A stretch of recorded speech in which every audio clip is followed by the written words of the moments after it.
الحمد لله الحمد لله الذي أنزل السكينة في قلوب المؤمنين ليزدادوا إيمانا مع إيمانهم ولله جنود السماوات والأرض وكان الله عليما حكيما أشهد أن لا إله إلا الله وأشهد أن محمدا رسول الله اللهم صل على سيدنا محمد وعلى آل سيدنا محمد وسع ربنا كل شيء علما على الله توكلنا ربنا افتح بيننا وبين قومنا بالحق وأنت خير الفاتحين قال الله تعالى في القرآن الكريم أعوذ بالله من الشيطان الرجيم بسم الله الرحمن الرحيم ما يفعل الله بعذابكم إن شكرتم وآمنتم وكان الله شاكرا عليما اتقوا الله حق تقاته ولا تموتن illa wa antum muslimun amma ba'd.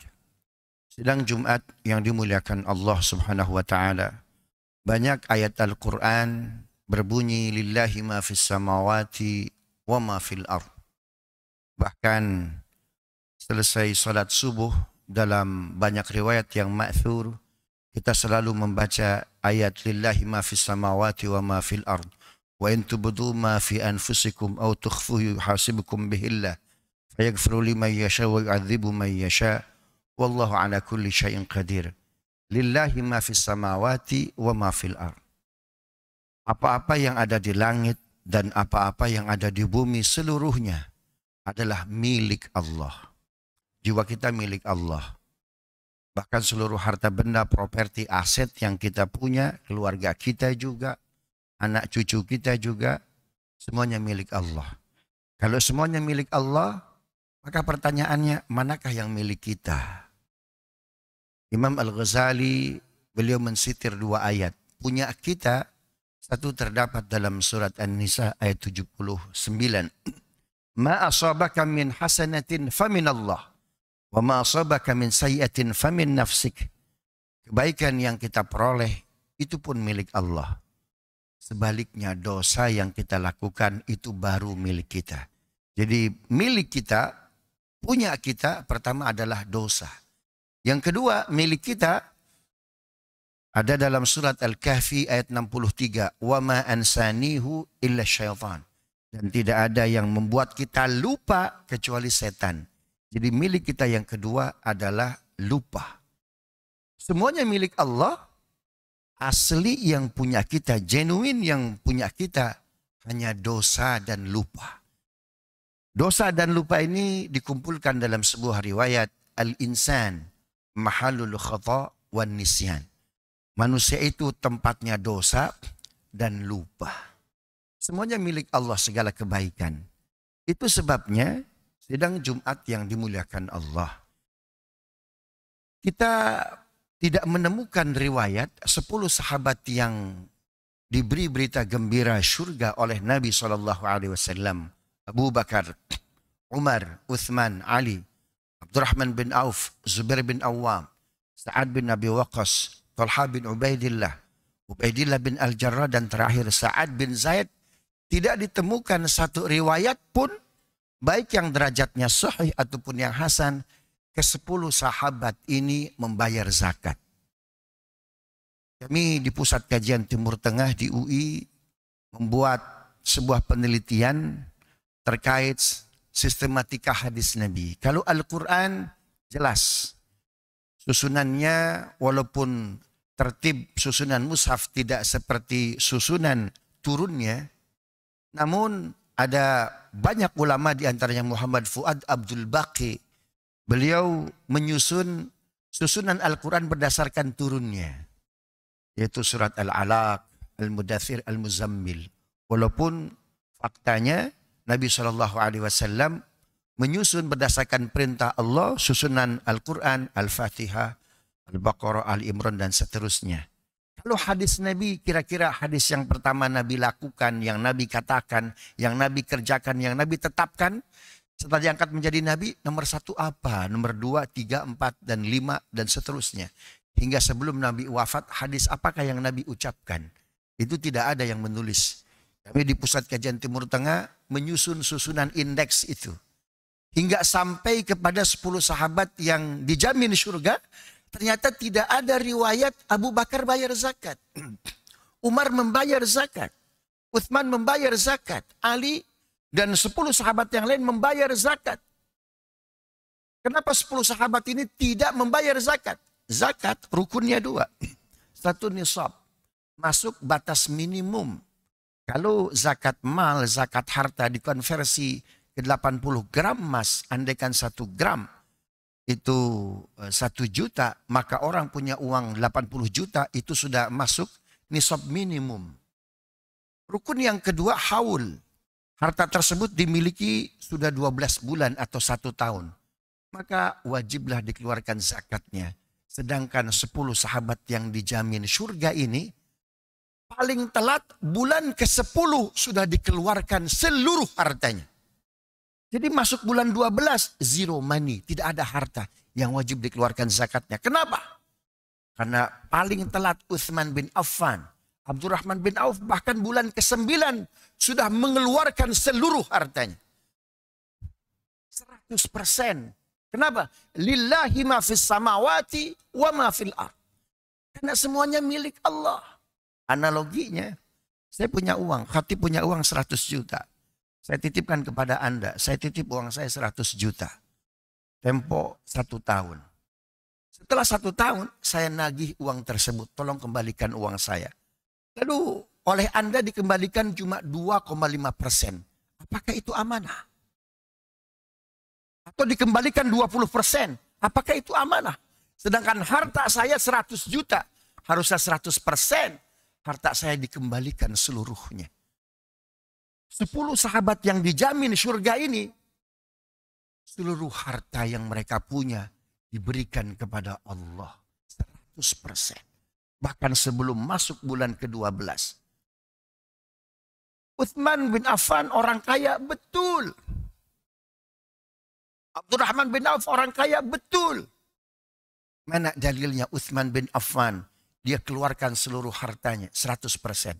Ruqayyah, putri Nabi, istri Uthman bin Affan wafat ketika persis pengumuman perang Badar. Ketika Ruqayyah wafat, Uthman bin Affan tidak mampu untuk membelikan kain kafan. Uthman betul orang kaya. Bahkan kain kafannya Ruqayyah ditutup dari kepala, kaki tidak tertutup. Ditutup dari kaki, kepala tidak tertutup. Katanya Uthman orang kaya. Karena Ruqayyah wafat bulan ke-12 dari harta Uthman bin Affan. Sedangkan Uthman bin Affan bulan ke-10 sudah dikeluarkan 100% hartanya. Inilah sahabat Rasul sallallahu alaihi wasallam. Kenapa mereka melakukan itu? Lillahi ma fis samawati wa ma fil ard. Karena semuanya milik Allah.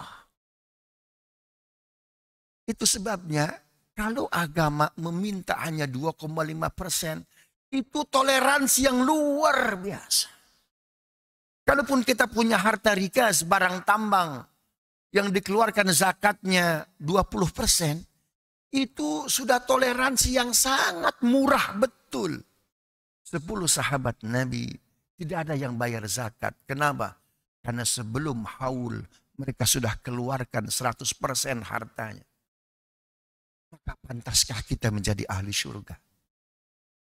Dengan perilaku, dengan kegiatan 10 sahabat yang luar biasa ini.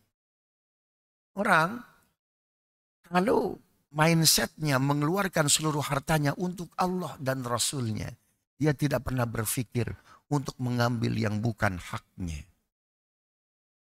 Kenapa? Yang ada saja dia keluarkan 100%. Dia tidak berpikir harta di luar untuk dimasukkan ke dalam yang bukan haknya. Sidang Jumat yang dimuliakan Allah. Kalau penyakit yang paling parah yang bisa dia merembet kemana-mana adalah penyakit diabetes. Diabetes bisa menghajar jantung, ginjal, dan lain sebagainya. Begitupun sama. Ada dosa yang levelnya dosa diabetes. Ketika ada orang melakukan dosa ini, dia tidak berhenti di dosa itu. Dia akan menghajar dosa kedua, ketiga, keempat, kelima, dan seterusnya. Dosa apakah yang levelnya dosa diabetes? Aklul haram. memakan harta haram. Ada yang haram di tubuh kita. Ada yang haram di perut kita. Di istri kita, di keluarga kita. Kata Ali bin Abi Thalib dalam asarnya, orang yang melakukan dosa diabetes, maka dia akan melakukan dosa yang kedua. Apa itu? Suhulatul kidz, mudah berbohong, mudah berdusta. Karena itu bisa dipastikan orang yang mudah bohong, mudah dusta, ada masalah dengan isi perutnya. Tidak berhenti di situ. Akan ada dosa ketiga yang dia lakukan. Apa itu? Khianat. Dia mudah berkhianat. Tidak bisa dijadikan teman setia yang punya integritas. Kenapa? Ada masalah dengan perutnya.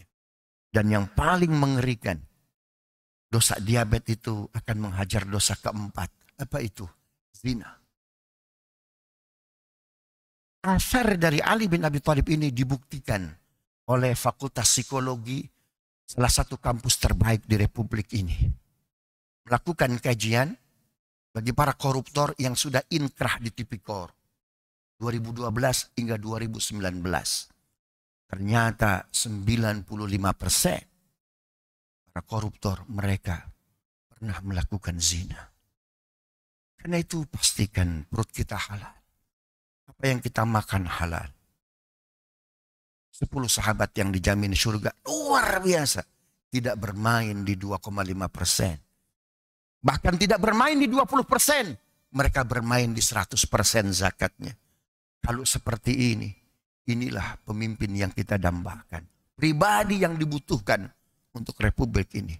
Aqulu qawli hadza wa astaghfirullah li wa lakum wa lisairil muslimin innahu ghafurur rahim.